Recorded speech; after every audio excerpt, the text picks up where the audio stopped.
Assalamualaikum warahmatullahi wabarakatuh. Halo teman-teman semuanya, kembali lagi bersama saya Muhammad Irfan Maulana.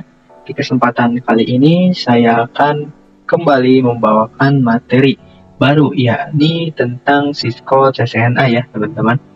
Oke, yang akan kita bahas pertama kali yakni tentang network fundamental terlebih dahulu ya. Oke, di sini bisa kalian baca atau kalian lihat timeline atau materi yang saya akan sampaikan pada network fundamental, yakni yang pertama ada pengenalan jaringan komputer, terus cara mendownload dan menginstal Cisco Packet Tracer yang nanti software yang nanti kita akan gunakan gitu. Lalu logika Packet Tracer dan jaringan sederhana. Oke, langsung saja di sini pada pengenalan jaringan komputer ya. Seperti yang kalian ketahui atau teman-teman ketahui, jaringan komputer ini merupakan sekumpulan dua atau lebih perangkat ya yang saling terhubung itu dengan menggunakan media untuk saling berkomunikasi dan bertukar data serta informasi ya teman-teman. Oke, ada beberapa pilar ataupun dasar dari jaringan komputer yang memang sangat penting gitu. Di antaranya ya nih ada endpoint, interconnection, dan juga router switch ya teman-teman. Oke, untuk endpoint ini yaitu perangkat yang berperan sebagai penerima dan penyedia layanan atau bisa disebut juga dengan pengguna ya teman-teman atau user. Nah, di endpoint ini perangkatnya itu kayak misalkan kita menggunakan ponsel, komputer atau PC, dan juga server dari ISP ya teman-teman, atau yang biasa menyediakan layanan internet dan layanan website lainnya gitu. Nah, endpoint ini itu menjadi bagian utama dari jaringan komputer, yang dimana jaringan komputer tanpa endpoint itu kurang lengkap ya teman-teman, karena si endpoint ini ya yang menikmati atau menyediakan berbagai layanan. Nah, yang kedua ada interconnection. Interconnection itu merupakan media penghubung antar perangkat dalam jaringan dan mentransmisikan data atau paket yang ada gitu. Jadi seperti pada definisinya yaitu perangkat yang saling terhubung dengan media. Nah, medianya itu merupakan media interconnection. Atau contohnya biasanya pada penyambungan jaringan itu terdapat kabel ataupun media transmisi antar perangkat gitu, seperti kabel FO atau fiber optik yang biasa digunakan pada skala WAN ataupun LAN ya teman-teman, dan UTP serta STP dan juga lain sebagainya gitu. Nah, untuk UTP itu biasa digunakan pada perangkat yang memang dalam satu jaringan gitu. Ataupun bisa juga menggunakan media wireless ataupun sinyal nirkabel gitu. Jadi menggunakan sinyal wireless. Bisa juga untuk media transmisi. Yang selanjutnya ada perangkat utama pada jaringan komputer yakni router ya. Router ini bisa menghubungkan berbagai jaringan yang berbeda dan menentukan jalur terbaik gitu, atau routing. Nah, router ini biasanya mengatur lalu lintas data antar jaringan gitu. Jadi ketika kita mempunyai beberapa jaringan yang berbeda, kita bisa menghubungkan dengan yang namanya perangkat router gitu. Nah, di sini contohnya di gambar ini ya teman-teman. Ini merupakan router. Router ini bisa menghubungkan beberapa jaringan agar bisa saling berkomunikasi gitu, meskipun dia berbeda IP, berbeda jaringan. Nah, di sini misalkan ada jaringan yang menuju ke server atau ISP dan ada jaringan yang menuju ke klien gitu.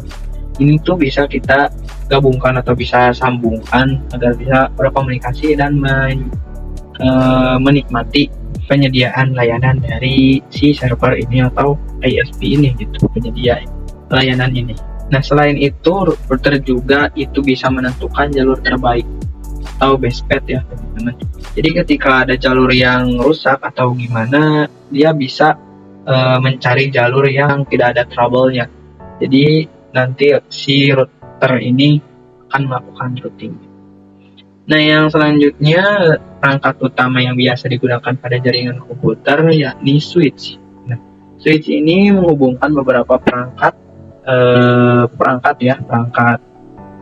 klien ataupun server agar bisa saling berkomunikasi dan bertukar data dengan baik gitu.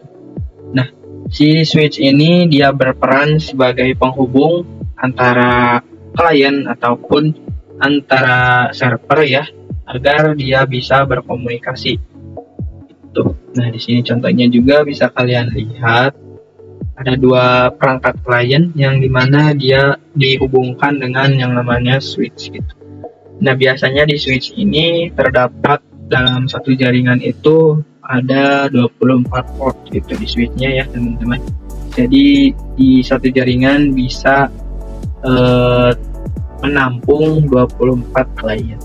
Nah, selain itu switch juga bisa melakukan switching atau mengirimkan paket ke port yang dituju gitu. Jadi ketika si switch ini mendapatkan traffic paket entah itu dari server ke router terus langsung ke switch, nah nanti switch ini akan mengidentifikasi bahwasanya paket ini punya siapa gitu, entah itu punya si komputer satu atau komputer yang satunya lagi gitu.